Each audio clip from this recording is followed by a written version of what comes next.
Bonjour à toutes et à tous, je suis Martine Velay-Dirispal, professeure à l'IAE de Limoges, directrice scientifique du laboratoire CREOP, qui est un laboratoire bidisciplinaire droit-gestion.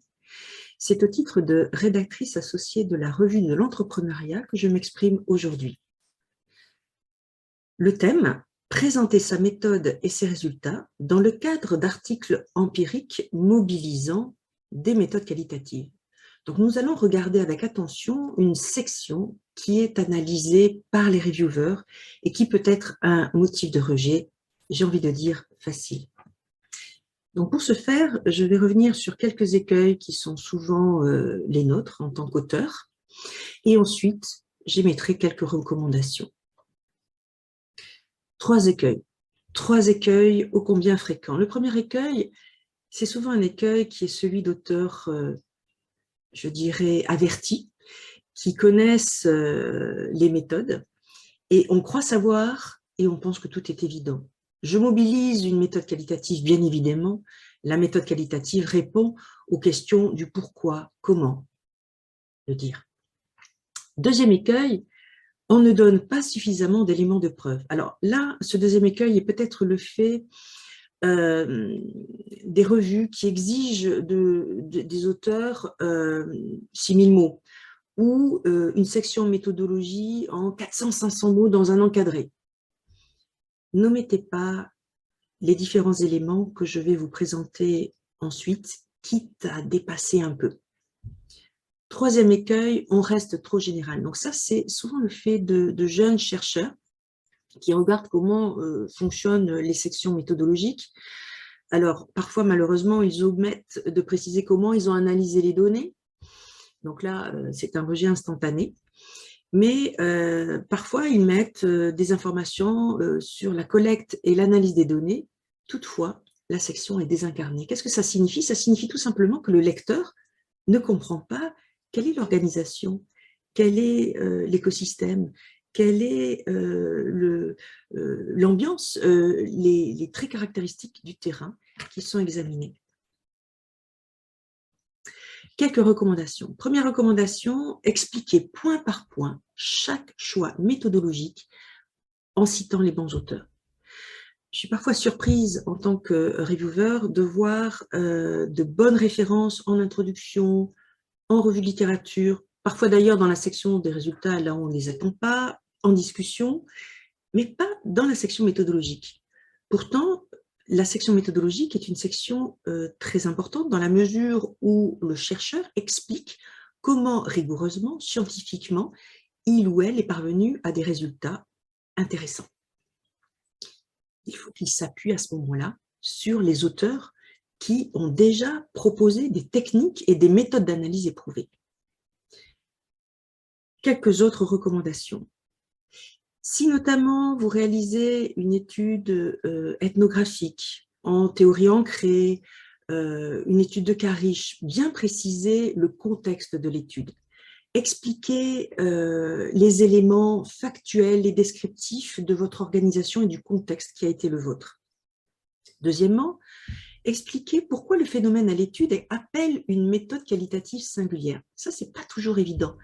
Mais prenons deux exemples. Premier exemple, les écosystèmes. Pourquoi, dans le cadre d'analyse d'un écosystème, vous avez mobilisé des entretiens semi-directifs plutôt que de vous être centré sur une étude de cas unique?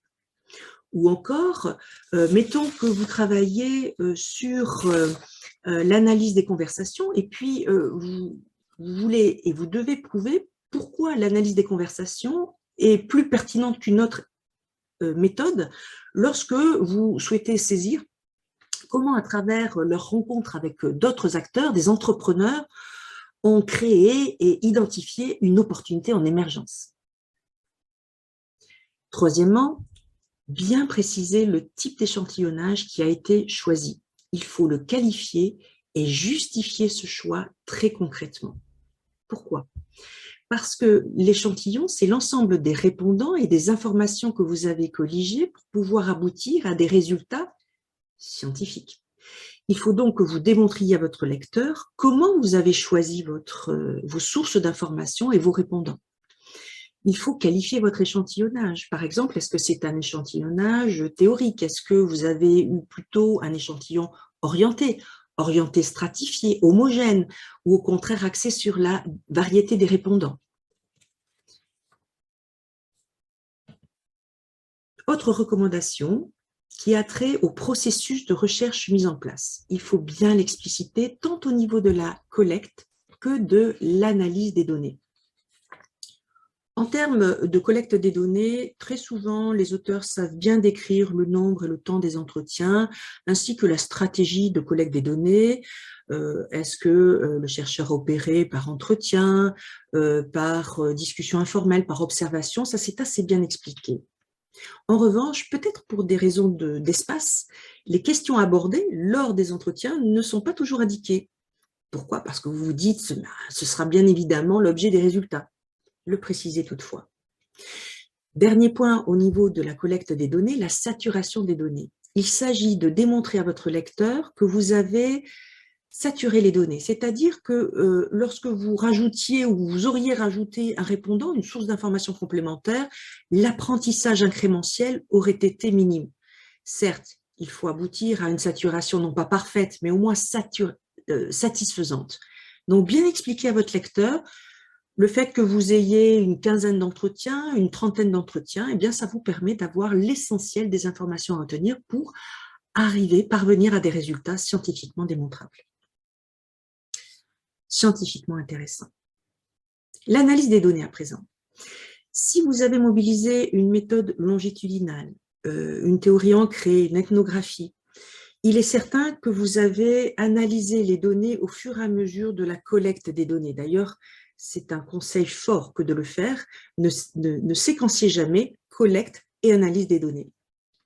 Ceci étant dit, expliquez à votre lecteur quels ont été les temps de l'analyse. De la même façon, expliquez les techniques d'analyse mobilisées. Quels ont été vos systèmes de codification? Comment vous avez codé les données? Est-ce que vous avez un dictionnaire des codes? Est-ce que vous avez réalisé votre codification grâce à des grilles heuristiques? Quelles sont vos grilles catégorielles, vos figures, vos matrices?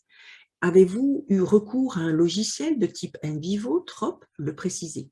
Enfin, si votre processus est complexe ou s'il est très original, n'hésitez pas à réaliser un schéma de synthèse au sein même de la section méthodologique. En synthèse, sachez que cette section est sollicitée pour justifier bien des rejets.